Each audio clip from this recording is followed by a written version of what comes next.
Soc Feliu Gregori Pardo, alumne de sisè de primària del CEIP Alfadalí. A la meva classe hem estat parlant dels drets de la infància. Concretament hem estat treballant l'article 43, el dret a l'educació. Dins d'aquest article es parla d'impulsar i fomentar les activitats extraescolars, de joc, temps lliure, culturals i esportives com a instruments d'aprenentatge de les xiquetes i xiquets. A la piscina coberta d'Oliva no hi ha graderies, cosa que dificulta que les persones puguen veure els entrenaments i les competicions. Què podreu fer perquè puguem veure tot el que fan? Sí que hi ha una grada allí a la part nord de lo que és la piscina coberta, i és veritat que la piscina no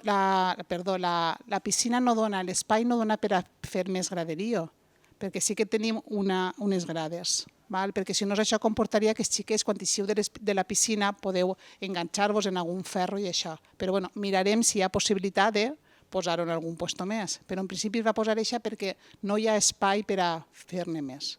Però ho tindrem en compte i analitzarem un poc l'espai. Hola, soc Sergi Banyols Burguera. Vaig a sisè de CEIP Santa Anna. Tinc 11 anys. Aquestes preguntes que hem escollit formen part de l'article 52, la inclusió social de l'alumnat. Va dirigit a Anna Mascarell, regidora de Benestar Social, i Mario Vidal Parra, regidor d'Educació. Quines mesures es prenen per part de l'Ajuntament per a garantir l'assistència de totes les xiquetes i xiquets a l'escola?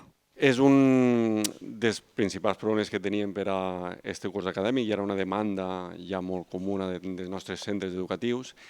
I nosaltres ja fa un mes vam fer el primer Consell Escolar Municipal i es van comunicar a totes les directores i els directors dels centres que estem treballant en un protocol d'absentisme escolar que estiga focalitzat a Oliva, que no sigui sols el que tenim per a tota la comunitat valenciana, sinó en les característiques que té la nostra localitat, i esperem ja en el mes de desembre, en el següent Consell Escolar que anem a fer, presentar aquest nou protocol d'absentisme escolar adaptat a Oliva a tots els membres del Consell Escolar i fer el nomenament dels nous càrrecs d'esta comissió que crearem d'absentisme escolar. Hola, bon dia, soc Emma Rovira Escriba, de la classe de sisè de primària del Col·legi Sant Josep de la Muntanya. El tret que hem elegit el nostre col·le ha sigut oci i temps lliure. Primera pregunta. Quina oferta d'oci educatiu presenta l'Ajuntament als xiquets i als joves d'Oliva? Soc regidora de Benestar Social i també de Joventut. N'hi ha un altre departament a l'Ajuntament que es diu Festes, i aquests 3 departaments i també altres com Educació o Cultura fan al llarg de l'any diferents activitats en les que podeu participar els xiquets. Per exemple, la nit de Halloween, que va ser fa poquet, des de Joventut tots els anys es fa la nit del Sereno també, i es fan altres tipus de tallers o activitats com pugui ser esta que estem fent avui per a commemorar un dia que és molt vostre, el Dia dels Drets de la Infància i l'Adolescència. Bon dia a tots i a totes, soc Àlex de l'Escola Verge dels Desemparats. En la meva classe de sisè hem comentat l'article 17, que és el dret de les persones menors d'edat a ser informades, oïdes i escoltades. Ens agradaria fer-vos les següents preguntes. Quins són els departaments i persones professionals de l'Ajuntament que fan possible que es complisca aquest dret del menor? Em pareix un dret molt interessant el que heu escollit, i jo puc dir-te que des d'ací de l'Ajuntament sempre està obert per a tots els ciutadans, i això vol dir que per a vosaltres també, vosaltres sou ciutadans i ciutadanes del poble i que, com estem veient, teniu drets, també deures, però teniu molts drets. Aleshores, qualsevol departament en el que vosaltres alguna vegada vulgueu parlar, qualsevol tècnic de l'Ajuntament o qualsevol regidor o regidora estaríem encantats d'escoltar-vos i vos rebríem, com he dit, com un ciutadà més. Bon dia, em diuen Iman, de sisè de primària, del CEIP La Carrasca. Nosaltres hem triat el dret a continguts educatius adequats. Entre tota la classe l'hem llegit i ens ha costat un poc d'entendre. Finalment hem preparat les següents preguntes que us llegiré en representació de tots els meus companys i companyes. Esta pregunta va per l'alcaldessa. Com podem ajudar a les persones que tenen dificultats per accedir a aquest dret? Com hem parlat a l'inici, l'educació és un dret. Entonces, les persones que tenen problemes, siga de l'àmbit que siga, hem d'estar preparats i el sistema educatiu ha d'estar preparat per a donar tot el recolzament a necessitats educatives especials, que n'hi hagi en els centres o on siga. És un dret que tenim a l'educació i, per tant, a tindre la qualitat en aquesta educació i que a cap xiquet i xiqueta es falte res als centres educatius on estudien i on aprenen. Bon dia, soc Lucía Ferrer Sansaloni i vinc de l'Escola Hort de Palau. En la classe 6A hem treballat el dret a programes d'ajudes a l'ensenyament. La meva pregunta va dirigida a la regidora de Benestar Social. Quin tipus d'ajudes a nivell municipal o per part de la Generalitat podria tindre una família local que treballa en pare i mare però els seus ingressos són mínims i no són suficients per cobrir les seues necessitats bàsiques? Un poc perquè sí que es contemplen diverses ajudes a nivell municipal i a nivell de la Generalitat per a persones que tant treballen o no puguen treballar o en un moment puntual no estan treballant, puguen obtindre aquests ingressos econòmics que els falta per a lo millor arribar a final de mes, poder menjar i poder comprar les coses bàsiques que necessiten per al dia a dia. Per part de la Generalitat està la renta valenciana d'inclusió.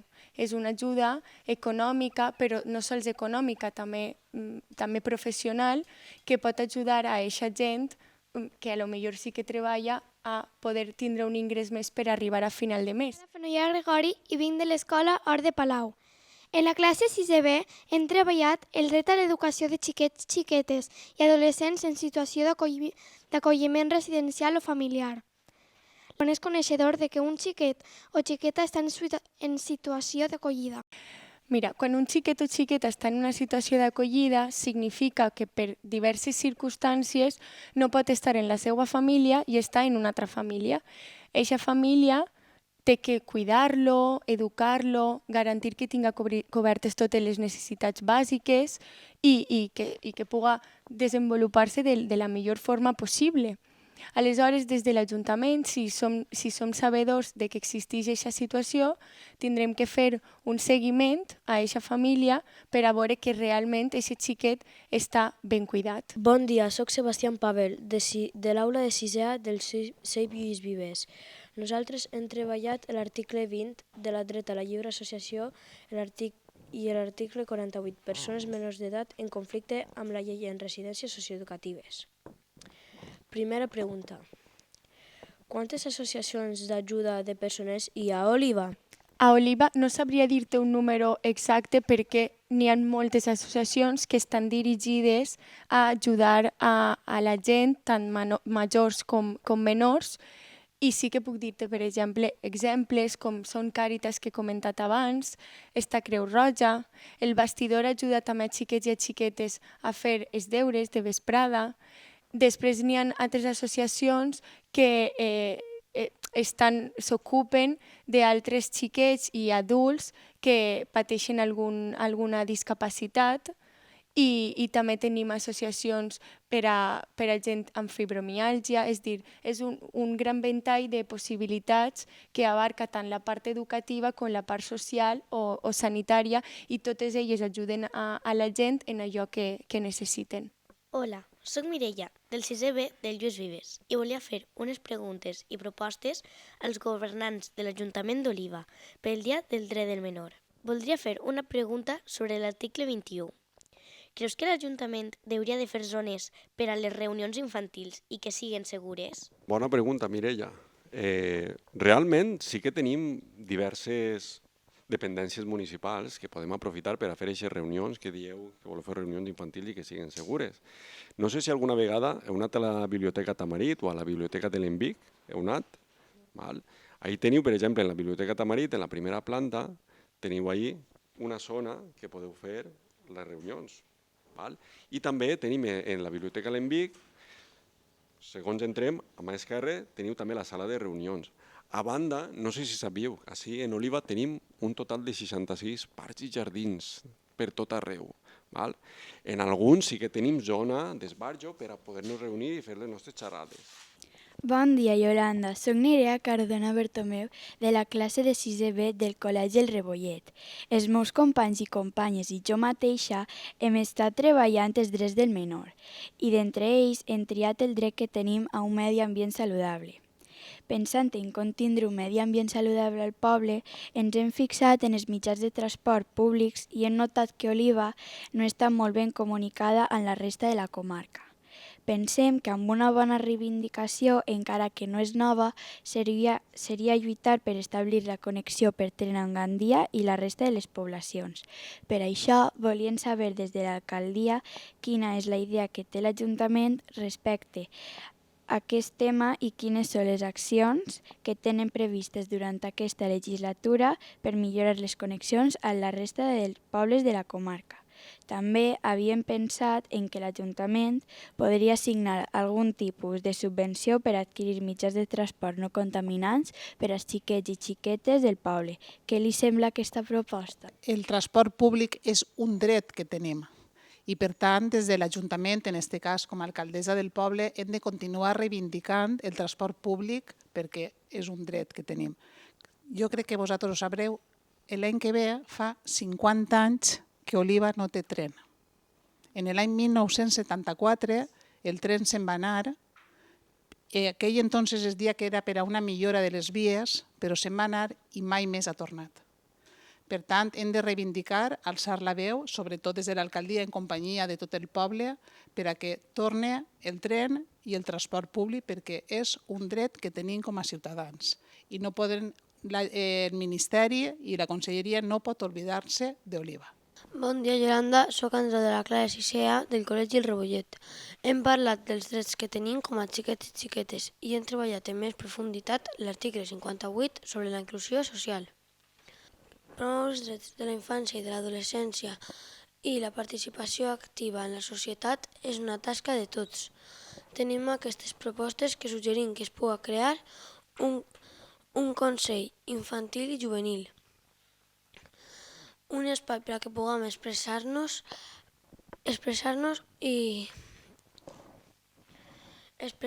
si hem patit o estem patint violència de gènere i o masclisme sense tindre cap de por. Un espai d'intercanvi i acompanyament per als xiquets nouvinguts al nostre poble per als que es puguen sentir part d'Oliva.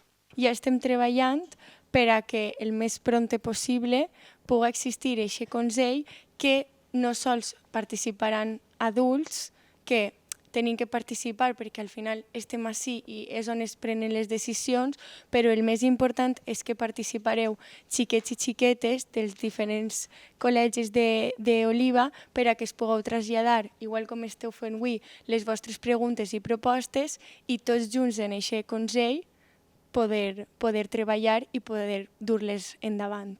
Vull agrair-vos la participació, el bé que ho heu fet, el compromís que heu adquirit a l'Ajuntament, que per a nosaltres és molt important, i també no ens podem oblidar d'agrair a totes les persones que fan possible que dia a dia tinguem els xiquets, no es falta de res i els drets estiguen ahí, com són en casa, els mestres, les directores, qui avui vos ha acompanyat. Jo crec que al final hi ha que agrair a totes les persones que dia a dia fan aquest esforç per a que entre tots construïm un futur millor.